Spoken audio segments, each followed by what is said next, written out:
2024 সালের 5 আগস্টের ছাত্র জনতার অভ্যুত্থান হল বাংলাদেশের স্বাধীনতার ইতিহাসের অন্যতম এক প্রধান মাইলফলক। শেখ হাসিনার দীর্ঘ শাসনকালে সাধারণ মানুষের স্বাধীনতা হরণ করা হয়েছিল এবং কিছু ইসলামিক দল সবচেয়ে বেশি নির্যাতনের শিকার হয়। গুম, খুন ও আয়নাঘর তৈরির মাধ্যমে মানুষের মৌলিক অধিকার হরণ করে দেশে এক চরম ভয়াবহ বিভীষিকাময় পরিস্থিতি তৈরি করা হয়েছিল। কোটা বাতিলের আন্দোলনে ছাত্র জনতার উপর পুলিশ ও হেলিকপ্টার থেকে নির্বিচারে গুলি চালিয়ে হাজারো মানুষকে হত্যা ও আহত করা হয়। দেশ জুড়ে তৈরি হওয়া তীব্র জনরোষ এবং গণবিস্ফোরণের মুখে 5 আগস্ট স্বৈরাচারী শাসনের অনিবার্য ঐতিহাসিক পতন ঘটেছিল।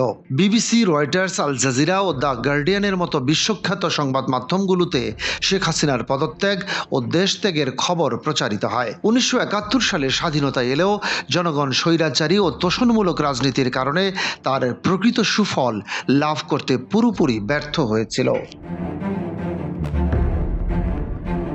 পরবর্তীকালে বাকশাল প্রতিষ্ঠা, নিরপেক্ষ তত্ত্বাবধায়ক সরকার ব্যবস্থা বাতিল এবং দীর্ঘ 17 বছরের জুলুম মানুষকে রাজনৈতিকভাবে অতিষ্ঠ করে তোলে। 2006 সালের 28 অক্টোবরের লগি বৈঠার রক্তক্ষয়ী তাণ্ডব থেকে শুরু করে পিলখানা ও শাপলা চত্বরের ঘটনা ছিল গণহত্যার ধারাবাহিক রূপ।